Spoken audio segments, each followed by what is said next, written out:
ఇప్పుడు సినిమాల విషయం పక్కన పెడితే మీరు పరిషత్ కోసం సొంత డబ్బులు ఖర్చు పెడుతూ ఎంతోమంది కళాకారులను ఎంకరేజ్ చేస్తున్నారని చెప్పేసి తెలుసు నాకు. సో ఇప్పటికీ మీరు దాని ఆ నాటక రంగం వైపు కానివ్వండి, నాటకాల వైపు కానివ్వండి, ఆ పరిషత్తులు నిర్వహించడంలో కానివ్వండి, సో ఎందుకు అంత ఆసక్తిగా చూపిస్తూ ఉంటారు? ఎందుకంటే అది అవసరం సార్. నాటకం అనేది అవసరం. అంటే ఇప్పుడు మనం వచ్చి ఏదో ఉద్ధరించకపోతే నాటకానికి ఏదో అవుతుంది అనేది అబద్ధం. నాటకం అనేది ఎప్పుడు ఉంటుంది. మన వంతు మనం చేయాలి అంతే.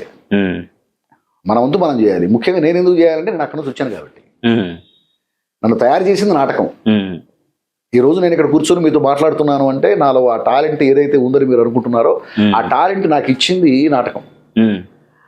నాటకంలో పుట్టి ఇద్దరు నాటక కళాకారులకు జన్మించి నేను కూడా రంగస్థల కళాకారుడిగా మొదలుపెట్టి రంగస్థలంలో నటించి తర్వాత ఆ నటించడం దగ్గర నుంచి నాటికలు రాయటం మొదలుపెట్టి నాటకాలు రాయటం మొదలుపెట్టి ఆ రచన మీద పిచ్చితో ఆ తర్వాత ఇటు సినిమాలు రాసి సీరియల్స్ రాసి ఇప్పుడు సినిమాలు రాస్తూ ఒక రచయితగా సినిమా రంగంలో స్థాయిలో నేను ఉన్నాను అంటే అది నాటకం నాకు పెట్టిన భిక్ష.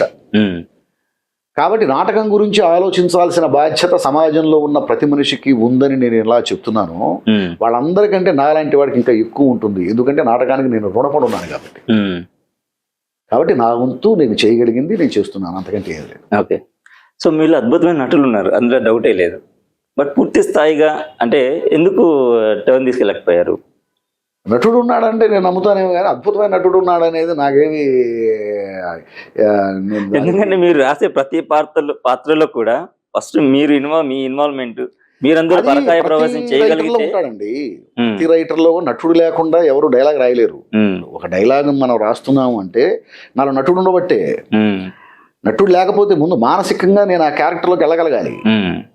ఆ క్యారెక్టర్లోకి ముందు నేను మానసికంగా నేను నటించగలగాలి. మానసికంగా నేను ఆ క్యారెక్టర్లోకి వెళ్ళిపోయి ఆ పాత్రని నేను అనుభవిస్తూ పాత్రలాగా బిహేవ్ చేస్తూ మానసికంగా ఆ పాత్ర సంఘర్షణలో నేనుండి పాత్ర సమస్యను నేను అనుభవిస్తూ మానసికంగా అలా ఉన్నప్పుడు మాత్రం నేను రాయగలుగుతాను. సో ఖచ్చితంగా ప్రతి రచయితలో నటుడు ఉంటాడు. సో నాలో కూడా ఉన్నాడు. అంటే బేసిక్గా నేను అసలు రంగస్థలం నుంచే వచ్చాను. నేను ముందే చెప్పాను కదా, రంగస్థలం నుంచి వచ్చాను. నేను రంగస్థల కళాకారుణ్ణి, ముందు నటుడిని. నేను స్టేజ్ ప్లేస్ చాలా చేశాను, చాలా క్యారెక్టర్స్ చేశాను. అలా నటుడుగా నేను కొనసాగుతున్న టైంలోనే నాకు రాయటం అలవాటైంది. రాయటం అలవాటైన తర్వాత అందులో కిక్ నాకు పట్టేసింది. పట్టేసి ఇక రచయితగానే నేను కంటిన్యూ అవటం మొదలుపెట్టాను. ఇప్పుడు కూడా నేను మొన్న రామారావు గారి బయోపిక్స్లో పీతాంబరం గారి క్యారెక్టర్ చేశాను. చాలా మంచి క్యారెక్టరు. అది అనుకోకుండా చేసే అవకాశం నాకు దొరికింది. చేశాను, మంచి పేరే వచ్చింది నాకు. సో అలాగే ఏదన్నా మంచి అవకాశం వస్తే ఈ క్యారెక్టర్ నేను చేస్తే బాగుంటుందని నాకు అనిపిస్తే నేనే అడుగుతాను, సార్ ఈ క్యారెక్టర్ నేను చేస్తాను సార్. ఈ క్వశ్చన్ నేను ఎందుకు అడిగాను అంటే ఇప్పుడు రీసెంట్ గా మీ ప్రొడక్షన్ నుంచి వచ్చిన అద్దంలో చంద్రుడు, అద్దంలో చందమామ. సో గోపరాజు రమణ గారు ఆ క్యారెక్టర్ చేశారు. అది మీరు చేస్తే బాగుండేదేమో అని నాకు అనిపించి అడిగారు. అంతవరకు నేను బాగానే చేయగలుగుతాను కానీ అంత బాగా నేను చేయను. ఆయన చేసిన బాగా నేను చేయను. అంటే మీరు మళ్ళీ కంపేర్ చేస్తున్నారు అయితే. అంతేగా, ఇప్పుడు నాకంటే బాగా చేసేవాళ్ళు ఒకళ్ళు వచ్చినప్పుడు వాళ్ళని పెట్టుకోవాలి కానీ నేను చేయగలను కదా అని చెప్పి నేను చేసేస్తే ఎలాగా? ఆ క్యారెక్టర్కి 100% యాప్ట్ గోపరాజు రమణ గారు. ఆయన ఆ క్యారెక్టర్కి యాప్ట్ అంతే. అది నేను రాస్తున్నప్పుడే నాకు ఆయన కనిపించాడు. సో నేను చేయగలనేమో కానీ అంత బాగా నేను చేయలేను. నేను చేస్తే ఆ క్యారెక్టర్కి అంత న్యాయం అయితే జరగదు. సమస్య లేదు అందులో. మీకు గోపరాజు రమణ గారికి విజయ్ గారికి ఒక మంచి బాండింగ్ ఉందని చెప్పేసి తెలిసింది నాకు. అట్ ద సేమ్ టైం అన్నయ్య అని సంబోధిస్తున్నారు. అది ఎన్నిసార్లు మాట్లాడిన విజయ్ గారు, సో సాయి మాధవ్ అన్నయ్య అని చెప్పి మీ దగ్గరికి వచ్చే ముందు మాట్లాడి వచ్చాను. సో మీ బాండింగ్ ఎప్పుడు స్టార్ట్ అయింది? ఇంత బలంగా అవ్వడానికి కారణం ఏంటి పర్టికులర్ గా? కాదండి, నేను నాటక రంగం నుంచి మాది నా తెనాలి, విజయ్ది కూడా తెనాలి. తెనాలి అంటే తెనాలి నియోజకవర్గం పక్కనే కొలకలూరు కూడా చాలా హిస్టారికల్ ప్లేస్. అది ఒక చిన్న పల్లెటూరు. కానీ ఆ పల్లెటూరు నుంచి వచ్చినటువంటి మహానుభావుల లిస్టు చదివితే మనకు ఆశ్చర్యం వేస్తుంది. ఏంటి ఒక పల్లె నుంచి ఇంతమంది వచ్చారా, ఒక గ్రామం నుంచి ఇంతమంది వచ్చారా మహానుభావులు. ఒక మోదుకూరి ఝాన్సన్ గారు కానివ్వండి, ఒక వల్లూరు వెంకటరావు చౌదరి గారు కానివ్వండి, ఒకళ్ళు కాదు మహానుభావులు ఎంతో మంది వచ్చారు. వాళ్ళల్లో గోపరాజు రమణ గారు తర్వాత మన విజయ్.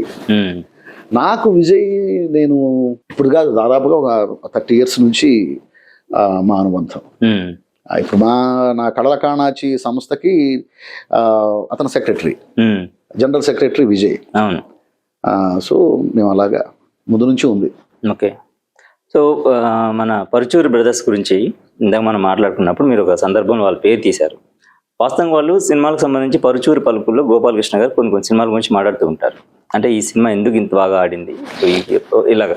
సో మీరు రాసిన సినిమాలలో పరుచూరి గోపాలకృష్ణ గారు కానివ్వండి, వెంకటేశ్వర గారు చూసి ఇది అద్భుతంగా ఉంది అని మీతో మాట్లాడి చెప్పిన సినిమా ఏదైనా ఉందా? సహజంగా ఎప్పుడు కలిసినప్పుడల్లా పలానా సినిమాలో పలానా డైలాగ్ బాగుంది, బాగా రాసావు, ఇది బాగా రాసావు అని సహజంగా చెప్తూనే ఉంటారు. ప్రతి సినిమా గురించి కలిసినప్పుడల్లా జరుగుతూనే ఉంటాయి ఆ డిస్కషన్స్ సహజంగా. అంటే పర్టికులర్గా పలానా సినిమా అంటే నేను అప్పుడప్పుడు ఖాళీగా ఉన్నప్పుడు గురుగారు చూస్తూ ఉంటాను. నేను రెగ్యులర్గా చూసే టైం దొరకదు. అప్పుడప్పుడు కొంచెం టైం దొరికింది అన్నప్పుడు ఖచ్చితంగా ఫాలో అవుతూ ఉంటాను. నేను అన్నీ ఆయన చెప్పినవన్నీ వింటూ ఉంటాను. ప్రతిదీ కూడా మనం ఎడ్యుకేట్ అవ్వడానికి సంబంధించినటువంటి ఒక అద్భుతమైన అవి యూట్యూబ్ ప్రోగ్రామ్స్. అది పరుచూరి పలుకులు కానివ్వండి, పరుచూరి పాఠాలు కానివ్వండి, అవి నిజంగా ఒక రచయితగా స్థిరపడాలి, ఒక రచయితగా రాయాలి అని ప్రతి ఒక్కళ్ళు కూడా ఫాలో అవ్వాల్సినటువంటి ప్రోగ్రామ్స్. నేను కూడా ఫాలో అవుతూ ఉంటా, తెలుసుకుంటూ ఉంటా, నేర్చుకుంటూ ఉంటా. కనిపించినప్పుడల్లా ఇదిగో పలానా సినిమాలో బాగుంది, అది ఇంకా బాగా రాయొచ్చు, ఇలా చేస్తే బాగుంటుంది, ఇలా చేస్తే బాగుంటుంది, అది బాగుంది, ఇది బాగుంది, ఈ సినిమాలో ఇలా ఉంది కాబట్టి దెబ్బతింది అని ఈ యొక్క డిబేట్ డిస్కషన్ ఎప్పుడు జరుగుతూనే ఉంటుంది. ఓకే, అది సహజం. అండ్ జై హనుమాన్ ప్రాజెక్ట్ సో మీరు చేస్తున్నారు. సో అది ఎలా ఉండబోతుంది? సో దానికి సంబంధించి విషయం ఖచ్చితంగా బాగుంటుందండి. పార్ట్ 1 కంటే బాగుంటుంది. పార్ట్ 1 కంటే బాగుంటుంది. పార్ట్ 1 కంటే బాగుంటుంది. ఓకే, 100%. ఇప్పుడు పార్ట్ 1లో ఆంజనేయ స్వామి క్లైమాక్స్లో వచ్చాడు. అసలు ఆయనే హీరో అయితే ఎలా ఉంటుంది అన్న థాట్ నుంచి పార్ట్ 2 మొదలైంది. ఓకే, ఖచ్చితంగా నెక్స్ట్ లెవెల్లో ఉంటుంది సినిమా. సో ఓవరాల్గా ఇప్పుడు అప్కమింగ్ ప్రాజెక్ట్స్ సాయి మాధవ్ బుర్రా గారి దగ్గర నుంచి ఒక రైటర్గా, డైలాగ్ రైటర్గా ఎన్ని సినిమాలు రాబోతున్నాయి ప్రొడక్షన్ నుంచి? 6 movies ఉన్నాయి. మన జై హనుమాన్ రాస్తున్నాను, బాలయ్య బాబు మల్లేని గోపి అది ఒకటి రాస్తున్నాను. రామం అని చెప్పేసి ఒక సినిమా, అది కూడా పాన్ ఇండియా మూవీ, అదొకటి రాస్తున్నాను. అలాగే బాలీవుడ్ ప్రొడ్యూసర్స్ ఒక 2 movies అది కూడా రాస్తున్నాను. ఇంకా డిస్కషన్స్ లో ఉన్నాయి. 6 movies ప్రస్తుతం జరుగుతూ ఉన్నాయి. అది సో అలాగే SMS అనేటువంటి బ్యానర్ ఒకటి పెట్టాను. అందులో చిన్న చిన్న అంటే నాకు అనిపించినటువంటి అవి కథాసుధ లాంటి షార్ట్ మూవీస్ కావచ్చు, లేదు చిన్న బడ్జెట్ లో ఏదన్నా ఇది బాగుంది, ఈ కథ తీస్తే బాగుంటది, ఒక సినిమాగా చేద్దాం, అది OTT మూవీ అవుతుందా, థియేటర్కి అవుతుందా, అలాంటిది ఏదన్నా నాకు అనిపించి అది రెగ్యులర్ గా నేను చేయను, కానీ అప్పుడప్పుడు ఏదన్నా చేస్తూ ఉంటాను. సో యాజ్ ఎ ప్రొడ్యూసర్ గా సో మీ నుంచి అప్పుడప్పుడు చేయాలని ఉంది. అది ఎంతవరకు అవుతుంది అనేది తెలియాలి. ఓకే, సో చూసారు కదండి మన సాయి మాధవ్ బుర్రా గారి సినిమాకి సంబంధించి లేటెస్ట్ అప్డేట్స్ కానివ్వండి. సో చూస్తున్నామండి Telugu Prabha TV. Thank you so much.